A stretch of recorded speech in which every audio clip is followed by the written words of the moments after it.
को अपने साथ जोड़ते हैं। गुड मॉर्निंग, बताइए आपका नाम, अपना शहर का नाम। मैं मीतिका बोल रही हूँ जी बैंगलोर से। जी मीतिका, बताएं क्या मदद की जाए आपकी।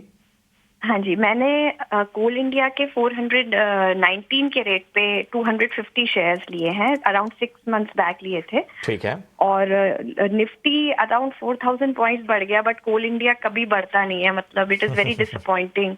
और तो क्या करूँ मैं। और एक मेरे पास जेन टेक्नोलॉजीज भी है मीतिका, 2120 के वो रेट पर। हमारे कवरेज में नहीं है, तो हम केवल कोल इंडिया पर राय आपको दे पाएंगे।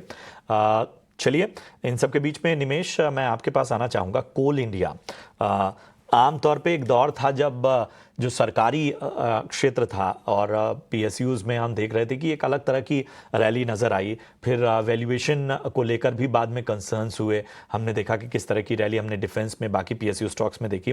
कोल इंडिया में इनकी खरीद 419 की है। क्या आपको लगता है कि समय दिया जाए तो यहाँ तक स्थितियाँ पहुँच सकती हैं, यहाँ तक की रिकवरी आ सकती है, या कहीं और देखना होगा?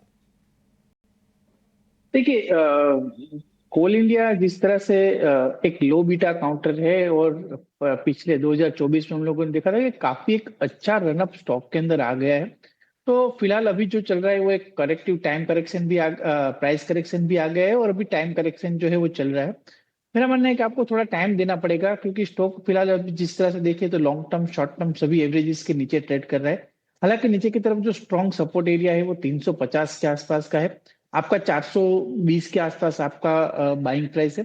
तो मेरा मानना है कि अगर आपने शॉर्ट टर्म के लिए लिया है या मोमेंटम प्ले करने के लिए लिया है, तो डेफिनेटली आपको एक बार एग्जिट कर देना चाहिए, क्योंकि अभी फिलहाल शॉर्ट टर्म में कोई मोमेंटम बनेगा चार्ट के ऊपर ऐसा कोई दिख नहीं रहा है।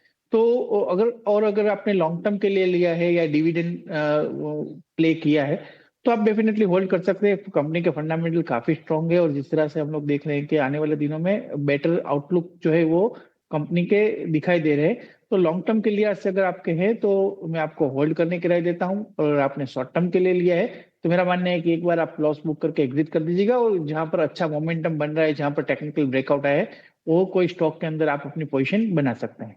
चलिए, तो ये है कोल इंडिया पर राय मिलती हुई आपको शॉर्ट टर्म और लॉन्ग टर्म दोनों नजरिए से बता दिया गया।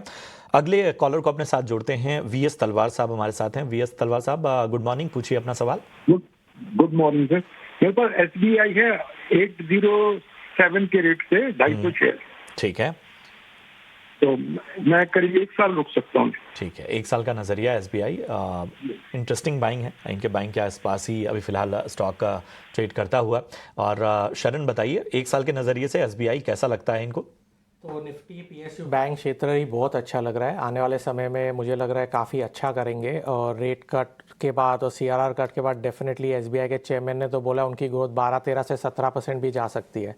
तो ओवरली बहुत ही पॉजिटिव है, फंडामेंटली भी पॉजिटिव है, और टेक्निकल प्राइस एक्शन भी बहुत पॉजिटिव है। सारे मूविंग एवरेजेस के ऊपर ही ट्रेड कर रहा है। तो मैं डेफिनेटली होल्ड की राय दूंगा। अगर थोड़ा नीचे आए, मैं तो बोलूँगा अगर आपको फंड्स है तो थोड़ा ऐड भी कीजिए। स्टॉक पैटर्न बहुत अच्छा है, और आपको एक बहुत ही अच्छा ब्रेकआउट देखने को मिल सकता है 825 के ऊपर। अभी होल्ड टू एवरेज की एवरेज भी कर सकते हैं आप अगर थोड़ा नीचे आ जावे, पर अभी होल्ड की राय रहेगी। प्राइस एक्शन बहुत ही अच्छा है। ठीक है, होल्ड करने की राय आपको इस वक्त एसबीआई में मिलती हुई, और इसके साथ ही आपको अगर थोड़ा निचले स्तरों पर खरीदारी का मौका मिले तो वहां पर आप क्वांटिटी ऐड भी कर सकते हैं। चलिए,